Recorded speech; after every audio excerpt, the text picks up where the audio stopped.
মহিউদ্দিন আহমেদের বিএনপি সময় সময় বইয়ের এই পর্বে গ্যাং অফ ফাইভ সব কাজে ইনুকে সামনে ঠেলে দেয়। সরকারে থাকলে যা খুশি করার একটা সহজাত প্রবণতা থাকে, ক্ষমতার কাছে যুক্তি বরাবর পরাজিত হয়।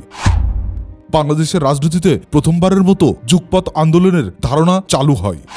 15 ফেব্রুয়ারি 1983 ঢাকা বিশ্ববিদ্যালয় চত্বর ছিল খুবই উত্তপ্ত। ওই দিন ঘটনার একটা বয়ান পাওয়া যায় বাকশালের ওই সময় সাংগঠনিক সম্পাদক SM ইউসুফের কাছ থেকে। আজিমপুরে জাসদের মনিরুল ইসলামের বাসায় আমাদের টেম্পোরারি কন্ট্রোল রুম। গ্যাদারিং যদি কম হয় তাহলে ইউনিভার্সিটি এলাকায় মিছিল শেষ হবে, আর যদি কয়েক হাজার গ্যাদারিং হয়ে যায় তাহলে মিছিল নিয়ে সামনে যাওয়ার চেষ্টা হবে। দেখা গেল ব্যাপক গ্যাদারিং হয়ে গেছে।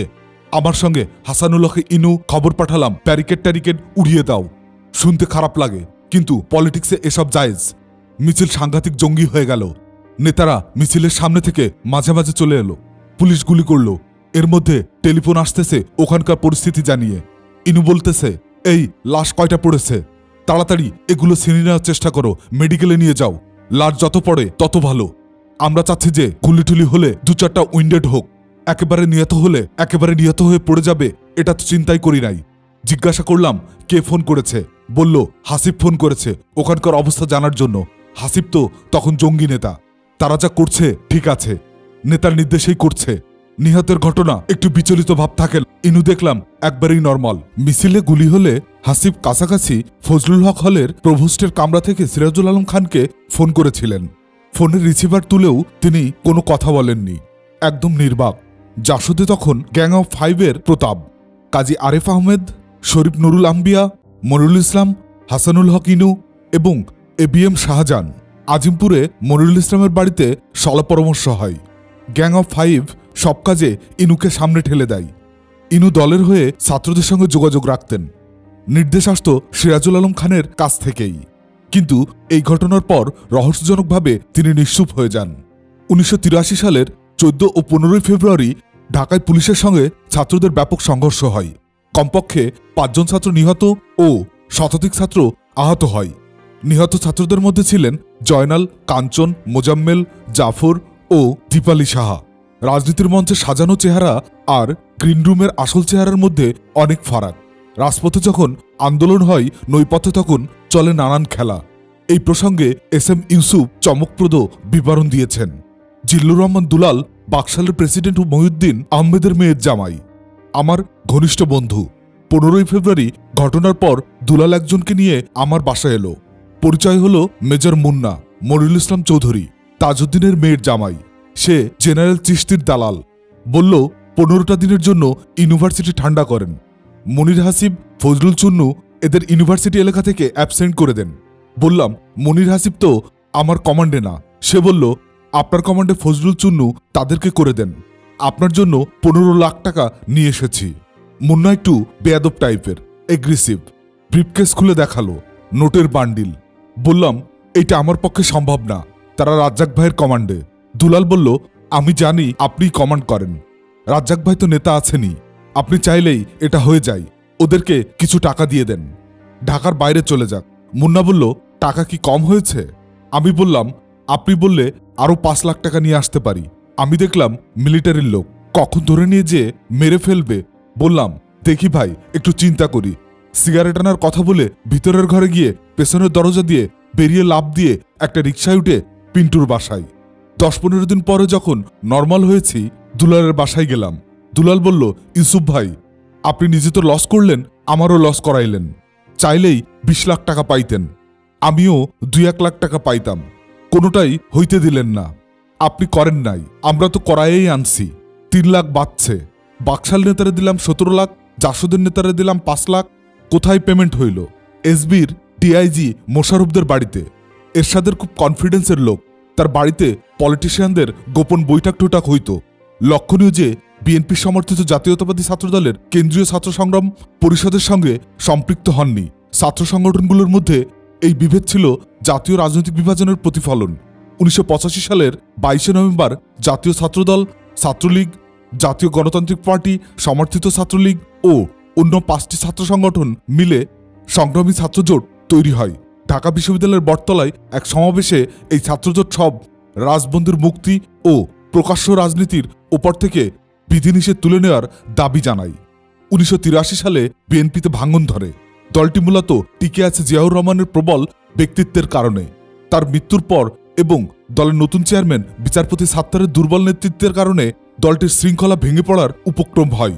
তার উপর ছিল জেনারেল এরশাদের ছলচাতুরি। তিনি নিজের জন্য একটা রাজনৈতিক ভিত তৈরি করতে চেয়েছিলেন। এক্ষেত্রে তিনি তার পূর্বশ্বরী জিয়া মডেলটিকে অনুসরণ করতে চাইলেন। তার কাজ হল বিএনপির থেকে লোক ভাগিয়ে নিয়ে আসা, যাতে করে বিএনপি দুর্বল হয় এবং বিএনপি থেকে বেরিয়ে আসা লোকেরা একটা শক্ত জমির উপর দাঁড়াতে পারেন। এইরকম একটা ভিত তৈরি করার জন্য এরশাদের দরাজ সাহায্য ছিল। বেগম খালেদা জিয়াকে 1983 সালের মার্চে বিএনপির সিনিয়র ভাইস চেয়ারম্যান নিয়োগ করা হয়। বিএনপি ভাঙার প্রথম কাঠিটা নাড়লেন জিয়া সরকারের সাবেক তথ্যমন্ত্রী শামসুল হুদা চৌধুরী ও স্বাস্থ্যমন্ত্রী এম এ মতিন।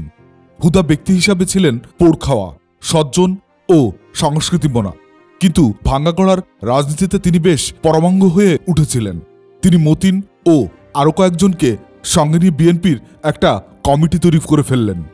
ঢাকার মিরপুরের বিটি সিনেমা হলে তারা বিএনপির নামে সম্মেলন ডেকে চেয়ারম্যান সাত্তার ও ভাইস চেয়ারম্যান খালেদা জিয়াকে বহিষ্কার করলেন। এই সম্মেলনে হুদা ও মতিনকে যথাক্রমে চেয়ারম্যান ও মহাসচিব নির্বাচিত করা হলো। গণমাধ্যমে তাদের দল বিএনপি নামে পরিচিতি পেল। পরে তারা এরশাদের তৈরি চাক দলে যোগ দেন। একই সময় অর্থাৎ 1983 সালে বিএনপি তৃতীয় সারির নেতা খালেকুজ্জামান দুধু এবং শেখ শওকত আলী নীলু বিএনপির নামে আরেকটা কমিটি তৈরি করলেন। এই দলের পরিচিতি হল বিএনপি দুধু নীলু। পরে দলটি নিজেদের স্বতন্ত্র বজায় রাখার জন্য নাম পাল্টে প্রগতিশীল জাতীয়তাবাদী দল রাখে। বিচারপতি সাত্তার বেগম খালেদা জিয়াকে দলের সিনিয়র ভাইস চেয়ারম্যান করতে সমর্থ হয়। সাত্তারের নেতৃত্বাধীন কমিটি মূলধারার বিএনপি হিসাবে পরিচিতি পায়। বেগম জিয়া তখন একটু একটু প্রকাশ্যে আসছেন এবং দলের সর্বস্তরের সদস্যদের সঙ্গে যোগাযোগ করতে শুরু করে দিয়েছেন। তবে রাজনীতিতে তিনি ছিলেন নিতান্তই নাবিশ। তিনি কখনোই ভাবেননি রাজনীতি করবেন। একটা বিশেষ উপস্থিতি তাকে দলীয় রাজনীতিতে টেনে আনা হয়। তার ভাষায়, রাজনীতি আমি বুঝতাম না। আওয়ামী লীগকে কেন্দ্র করে 15 দলীয় জোট ততদিনে তৈরি হয়ে গেছে। 1983 সালের আগস্ট মাসে তৈরি হয় 7 দলীয় জোট। এই জোটের শরিক হল বিএনপি, ইউপিপি, ডেমোক্রেটিক লীগ রৌম, বাংলাদেশের জাতীয়তা লীগ, বাংলাদেশ জাতীয় লীগ, ন্যাপ, নুরুজাহিদ, জাগমুই এবং বাংলাদেশ জাতীয় কমিউনিস্ট লীগ। জোটের নাম 7 দলীয় জোট হলেও এর সঙ্গে সবসময় 7টি দল থাকেনি। দলের সংখ্যা কখনো বেড়েছে, কখনো কমেছে। এরশাদ অসামরিক সরকার গঠনের টোপ দিলে আতাউর রহমান খান সুরসুর করে এরশাদের পক্ষপুটে আশ্রয় নেন এবং তার অধীনে প্রধানমন্ত্রীর চাকরি গ্রহণ করেন। ফলে তার দল জাতীয় লীগ 7 দলীয় জোট ছেড়ে যায়। এরশাদ তখন রাজনীতি নিয়ে নানান পরীক্ষা নিরীক্ষা করছেন। প্রথমে তিনি বানালেন 18 দফা বাস্তবায়ন পরিষদ। এর আহ্বায়ক ছিলেন লক্ষ্মীপুরের আইনজীবী মাহবুব রহমান। পরে সেটা জনদল হয়ে গেল। কিছুদিন পরে কমিউনিস্ট লীগ ও কাজী জাফরের অনুগত ইউপিপি 7 দলীয় জোট ছেড়ে এরশাদের কক্ষপথে ঘুরপাক খেতে থাকে। ওখানে পদোন্নতির সম্ভাবনা ছিল অনেক বেশি। 7 দলীয় জোট নামটি বহল তবিয়াতে টিকে থাকে। এই জোটে সবসময় বিএনপির প্রাধান্য ছিল। সরকারে থাকলে যা খুশি করার একটা সহজাত প্রবণতা থাকে। ক্ষমতার কাছে যুক্তি বরাবর পরাজিত হয়। ক্ষমতা থেকে ছিটকে গেলে পরিপ্রেক্ষিত পাল্টে যায় এবং ক্ষমতায় থাকাকালীন তাদের কাজগুলোর বিরুদ্ধে পড়ে তারাই জোর গলায় কথা বলতে শুরু করেন। বিএনপির বেলায়ও এমনটি হলো। বিএনপির নেতৃত্বে 7 দলীয় জোট একটা 12 দফা দাবি পেশ করে। দাবিগুলোই এমন সব কথা ছিল যা ক্ষমতায় থাকাকালে তারা অবলীলায় অস্বীকার করেছে বা এড়িয়ে গেছে। কয়েকটি দাবির কথা এখানে উল্লেখ করা যেতে পারে।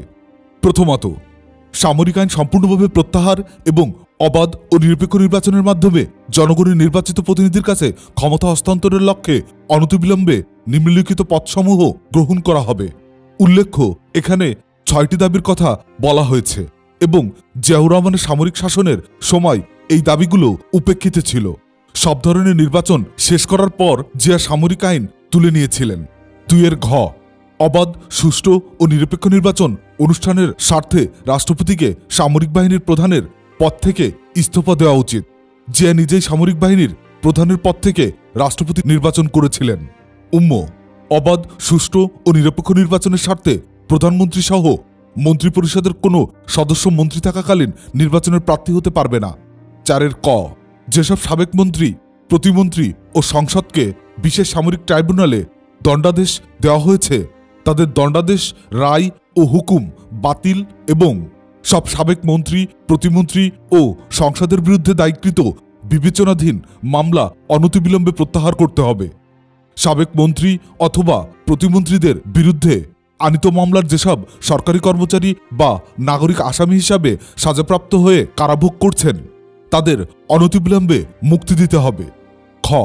সামরিক আদালতে সাজাপ্রাপ্ত বিশ্ববিদ্যালয় সহ সব শিক্ষা প্রতিষ্ঠানের ছাত্রনেতা ও রাজনৈতিক নেতা ও কর্মীদের অবিলম্বে মুক্তি দিতে হবে। গণতন্ত্র পুনরুদ্ধার আন্দোলনকে কেন্দ্র করে রাজনৈতিক নেতাকর্মী ও সাধারণ নাগরিকদের বিরুদ্ধে দায়কৃত সব মামলা, গ্রেপ্তারি পরোয়ানা ও হুলিয়া প্রত্যাহার করতে হবে। বিএনপি মূলত তাদের কারাবন্দী নেতাদেরই মুক্তি চেয়েছিলেন।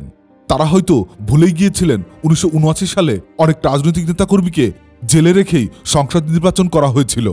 ওই সময় জাসদের মেজর MA জলিলের যাবজ্জীবন ও আসাম আব্দুর রবের 10 বছরের কারাবাস হয়েছিল, যদিও নির্বাচনের পরে তাদের ছেড়ে দেওয়া হয়। 7 দলীয় জোট যখন তৈরি হয় তখন খালেদা জিয়া এই জোটের সমন্বয়ক মনোনীত হন। 1983 সালের 4 ও 5 সেপ্টেম্বর 7 ও 15 দলের নেতাদের মধ্যে আনুষ্ঠানিক সভার মধ্য দিয়ে এরশাদের সামরিক শাসনের বিরুদ্ধে আন্দোলনের সিদ্ধান্ত নেওয়া হয়। 30 সেপ্টেম্বর 2 জোট 5 দফা কর্মসূচি ঘোষণা করে। তাদের দাবির মধ্যে ছিল অবিলম্বে সামরিক শাসন প্রত্যাহার, সার্বভৌম জাতীয় সংসদ নির্বাচন, নির্বাচনের প্রতিনিধিদের হাতে ক্ষমতা হস্তান্তর, মধ্য ফেব্রুয়ারিতে সংঘটিত ছাত্রহত্যার তদন্ত ও দোষী ব্যক্তিদের বিচার, বাংলাদেশের রাজনীতিতে প্রথমবারের মতো যুগপৎ আন্দোলনের ধারণা চালু হয়। বইটির অডিও বুক নিয়মিত শুনতে চ্যানেলটি সাবস্ক্রাইব করে সঙ্গে থাকুন। ভালো থাকবেন।